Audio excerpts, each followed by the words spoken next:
All right, so I'm going to give everybody a quick rundown on how to run the macros to create the daily tech report audit. So here's our audit. First things first, we're going to create a blank sheet and we're going to name it. This is going to be 6-1. So if you just double click in your new sheet that you created, type in 6-2 because that's the new date that we're going to do. And then we're going to go to the SAW website. We're going to go reports and then the outcome report. Select the date that you're going to run the report for. So we're looking for 6-2. So start date and end date. I want to get all the reports for those 2 days. If you wanted to focus on one technician, you could select those here. Or if you wanted to focus on a specific client like Bob's or 1915, you would select those here. However, to get all technicians, all clients, no matter what, we're going to leave those blank. And then we're going to click Generate Report.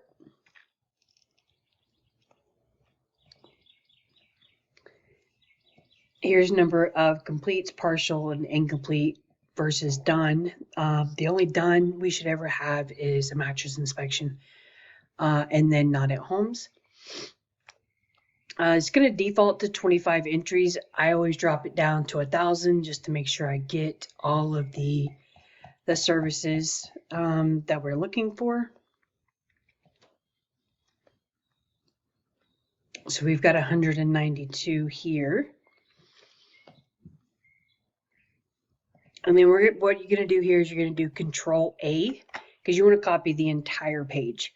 That's very important for the macro that I created. If you only select this information, or if you come here and only select the report information, the macro isn't set up to filter out all of that information. So Control A to highlight everything on the page. And then in that blue highlight somewhere, you're just going to right click and copy. And then you're going to go back to your spreadsheet that you're working on. Click cell A1, first cell in the spreadsheet, right click and paste. So that puts all of the information from the SAW website here in the spreadsheet. Then from here, we're going to go to extensions because we want to get rid of all of the unnecessary information.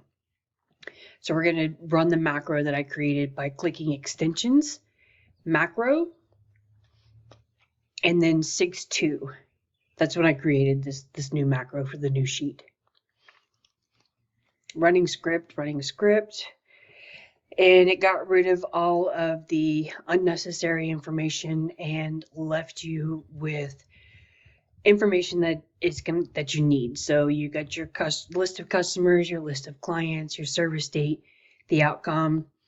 Is it a legit repair or not? You can type in the text name and leave your notes here.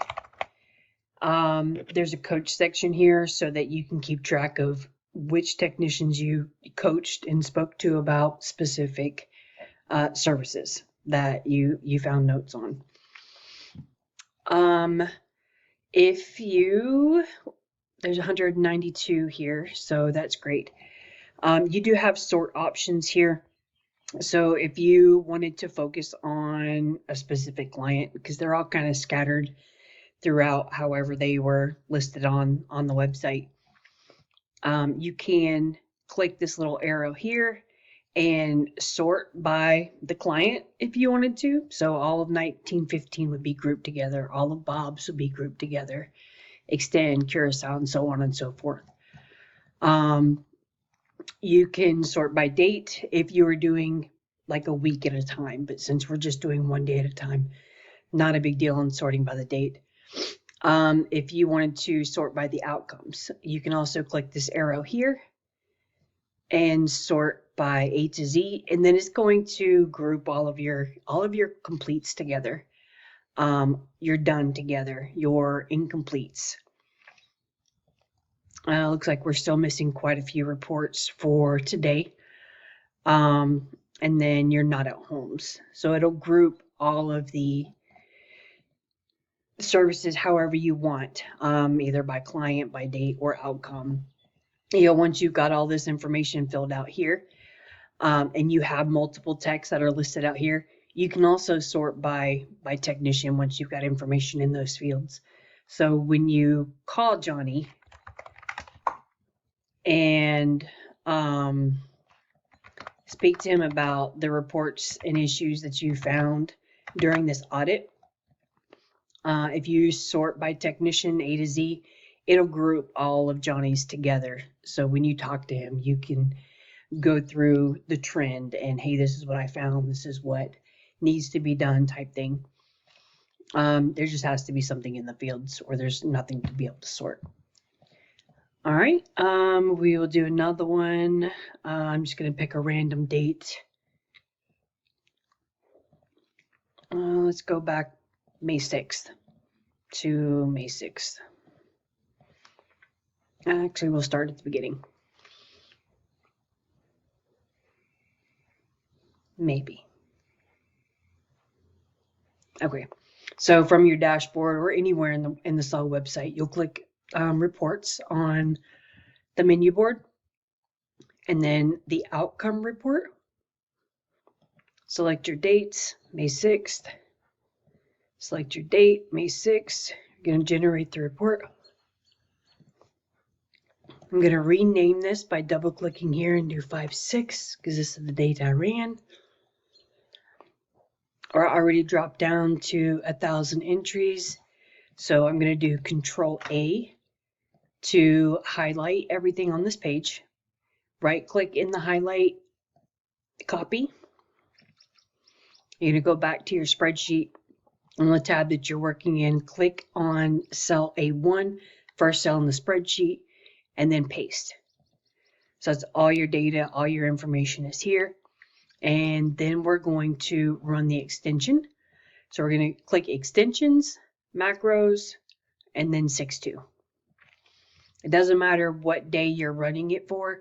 That macro that you're going to run is always going to be named 6.2. So even though you're trying to run a macro for 6:15, this is literally just the name of the macro that I used.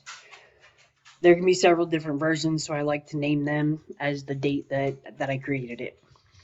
But here's all of that information. Even though the data is from 5/6, I still ran that 6.2 macro, and it formatted it exactly like the 6.2 and the 6.1. All right, just for future reference, I will download this and paste the link to it here so that everybody will have access to it in the future if they need to refer back to it through any of the steps. All right, thank you.